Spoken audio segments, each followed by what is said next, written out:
किस तरीके का सबूत चाहिए? आप साथ साथ बेटियां आपसे ये कह रही हैं कि हमारे साथ गलत हुआ है, हमारे पास पर्याप्त लॉ है, हमारे पास 376, 354 जैसे लॉ हैं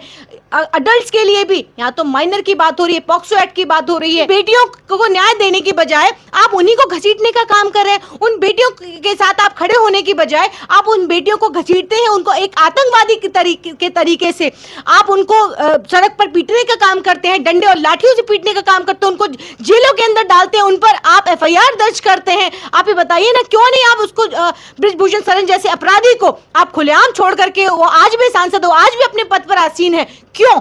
पूरा तंत्र आपने एक ही सांसद को बचाने, क्यों नहीं उसको आप निकालते हैं? निकाल कर फेंकिए बाहर उस आरोपी, उस अपराधी को। वो वहां पर बिठाते हैं, वो तालियां बजाता है, इन बेटियों को चिढ़ाता है कि आप हमारे साथ कुछ भी कर लीजिए, आप चाहे कुछ भी आप कर लीजिए, लेकिन पूरा तंत्र जो है वो मुझे बचाने में लगा है, पूरा तंत्र मेरे साथ है। चाहे वो किसी भी तरीके से, आप प्रशासन से देख लीजिए, पुलिस से देख लीजिए, सरकार से देख लीजिए, कौन, आप बताइए उस बेटी के साथ कौन खड़ा है? महसूस होता है कि दौरे तबाही है और शीशे की अदालत में पत्थर की गवाही है।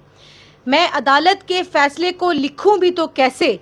मैं अदालत के फैसले को लिखूं भी तो कैसे, क्योंकि कातिल की सफाई में मुंसिफ की गवाही है। इस वक्त हमारे साथ मौजूद हैं कांग्रेस नेता, सुप्रीम कोर्ट के वकील आरिफा खानम। इनसे बातचीत करेंगे। जिस तरह से पहलवानों को लेकर देश भर में चर्चा हो रही है, कल आपको पता होगा कि पहलवानों ने कहा था कि हम मेडल को गंगा में बहा देंगे, लेकिन नरेश टिकैत के पहुंचने के बाद उन्होंने इसको वापस लेने का फैसला किया। साथ में नरेश टिकैत ने कहा कि 5 दिनों का समय देते हैं केंद्र सरकार को। वहीं आज की बात करें तो दिल्ली पुलिस की तरफ से, यानी सूत्रों के हवाले से पता चला कि ब्रजभूषण के खिलाफ कोई सबूत नहीं है जिससे उनकी गिरफ्तारी की जा सके। वहीं दूसरी तरफ खुलेआम ब्रजभूषण भाषण में कहते हैं कि मेडल गंगा में फेंक देने से हमें फांसी नहीं हो जाएगी, हमारी गिरफ्तारी नहीं हो जाएगी। इन सभी मुद्दों पर चर्चा करेंगे कि आखिर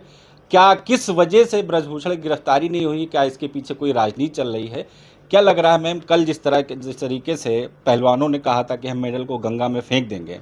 उन्होंने ऐलान किया, हालांकि बाद में इस ऐलान को वापस लिया, लेकिन केंद्र की तरफ से, मोदी जी की तरफ से या अमित शाह या कोई भाजपा के बड़े नेता की तरफ से कोई बयान नहीं आया, रोकने की कोशिश भी नहीं की गई। देखिए, महसूस होता है कि दौरे तबाही है, महसूस होता है कि दौरे तबाही है और शीशे की अदालत में पत्थर की गवाही है। मैं अदालत के फैसले को लिखूं भी तो कैसे,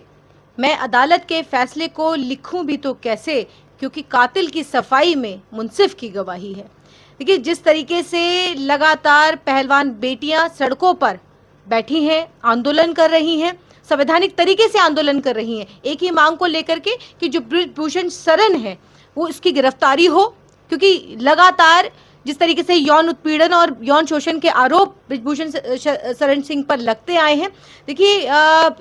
बताया जा रहा है कि जिस तरीके से 2012 के बाद से लगातार पहलवान बेटियां जब प्रधानमंत्री जी से भी मिली थी तो उनसे भी इस बात को रखा था। उसके बाद से एक के बाद एक और अब तो सिलसिलेवार तरीके से जब ये पानी सर के ऊपर से गुजर गया, तब ये बहन और बेटियां ये सड़कों पर बैठी, उनको आश्वासन दिया गया। जनवरी माह में 2023 में जब ये बैठी थी तो इनको ये कहा गया था कि आप इस धरने को ख़त्म कर दीजिए, इस पर निष्पक्ष जांच की जाएगी, क्योंकि जब वो वहाँ पर बैठी थी तब उनका ये आरोप था कि अभी तक तो एफआईआर भी दर्ज नहीं हो रही है, वो जा रहे हैं तो पुलिस जो है, दिल्ली पुलिस, उनसे ही सवाल कर रही है, उनको ही कटघरे में खड़ा कर रही है। लेकिन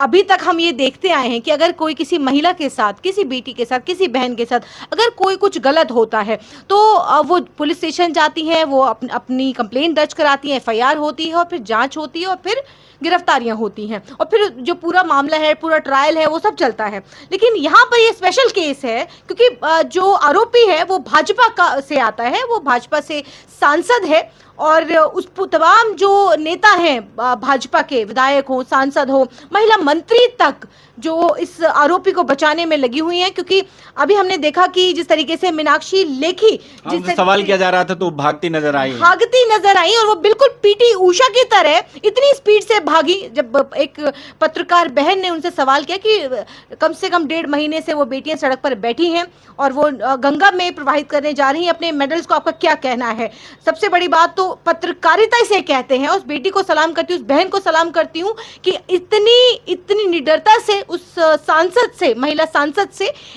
कम सवाल करने का साहस किया। ये बहुत बड़ी अपने आप में बात है, इसी को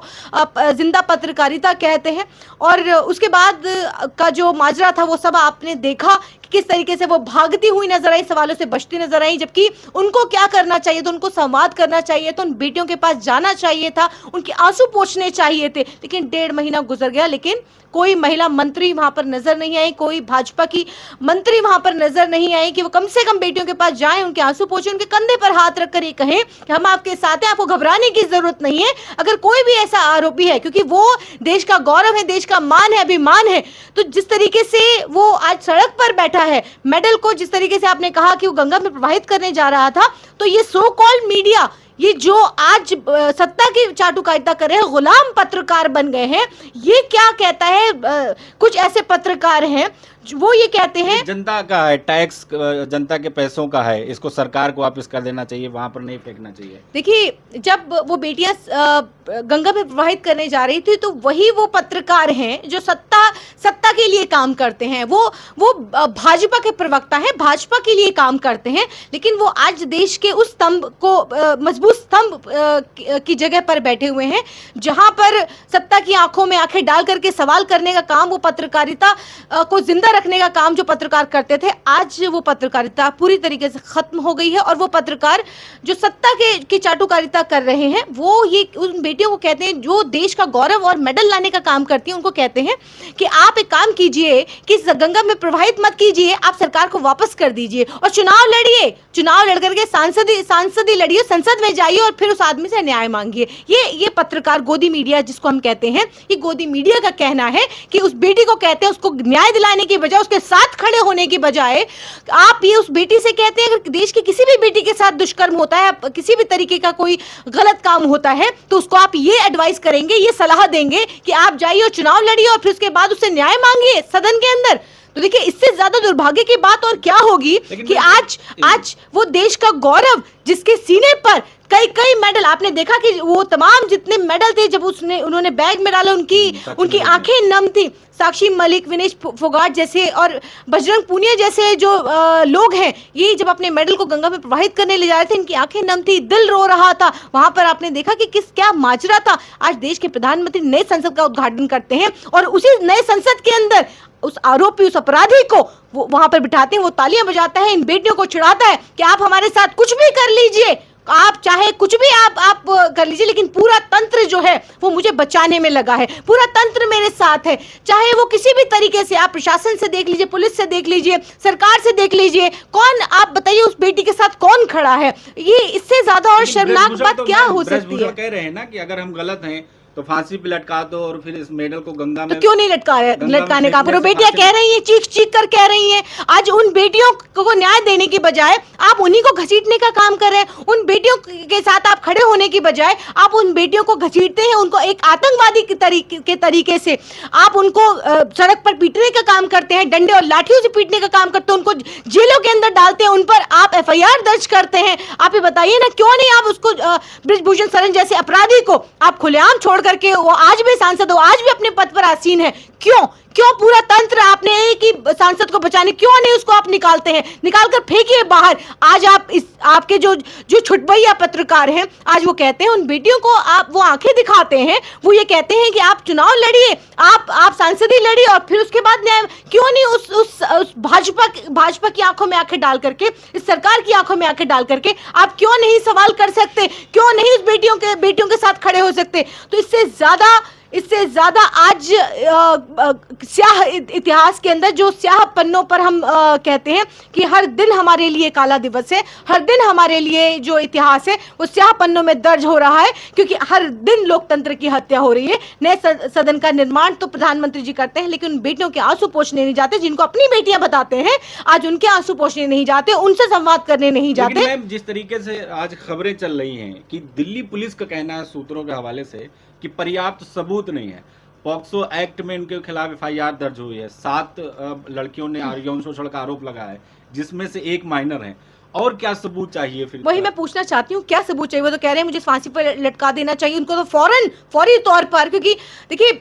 देश के अंदर निर्भया के बाद से फास्ट ट्रैक कोर्ट बनाई गई। फास्ट ट्रैक कोर्ट से जल्द ऐसे अपराधी को फास्ट ट्रैक कोर्ट, क्योंकि एक लड़की जो है वो माइनर है, उन पर पॉक्सो एक्ट दर्ज है। जब पॉक्सो एक्ट आपके ऊपर दर्ज है तो फिर किस बात की देरी है? देखिए, अगर आप ये कहते हैं, दिल्ली पुलिस ये इस बात को कहती है कि पर्याप्त सबूत नहीं है, तो फिर तमाम जितने लोग तिहाड़ जेल के अंदर बंद है और जेलों के अंदर जो सालों साल से बंद है, उन सबको छोड़ दीजिए और फिर उसके बाद आप जांच कीजिए, और जांच के अंदर जब वो आरोपी सिद्ध हो जाएं तब उनकी गिरफ्तारी कर लीजिएगा, जैसा कि आप ब्रिजभूषण शरण सिंह के साथ कर रहे हैं। आपको किस तरीके का सबूत चाहिए? आप साथ बेटियां आपसे ये कह रही हैं कि हमारे साथ गलत हुआ है, हमारे पास पर्याप्त लॉ है, हमारे पास 376, 354 जैसे लॉ हैं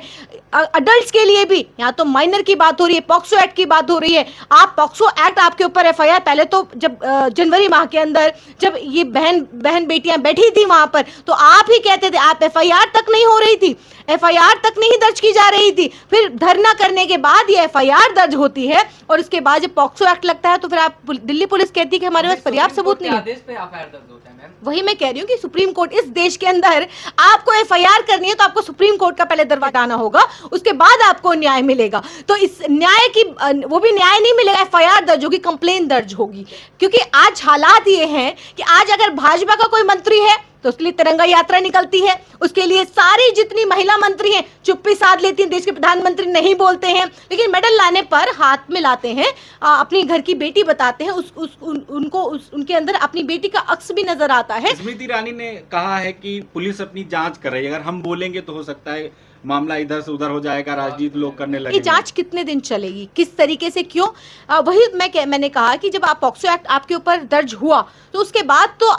आपकी गिरफ्तारी फौरन होनी चाहिए थी, फौरी तौर पर ऐसे लोगों को गिरफ्तार की, उसको सदन के अंदर बैठने का कोई अधिकार नहीं है ऐसे अपराधी को जो जिसके ऊपर इतने गंभीर आरोप है, यौन शोषण, यौन उत्पीड़न के आरोप है, तो उसको आप क्यों गिरफ्तार नहीं करी? कैसी ये जांच है? जब दिल्ली पुलिस खुद ही कहती है, जब दिल्ली पुलिस एफआईआर नहीं करती है तो आपको लगता है क्या निष्पक्ष जांच होगी?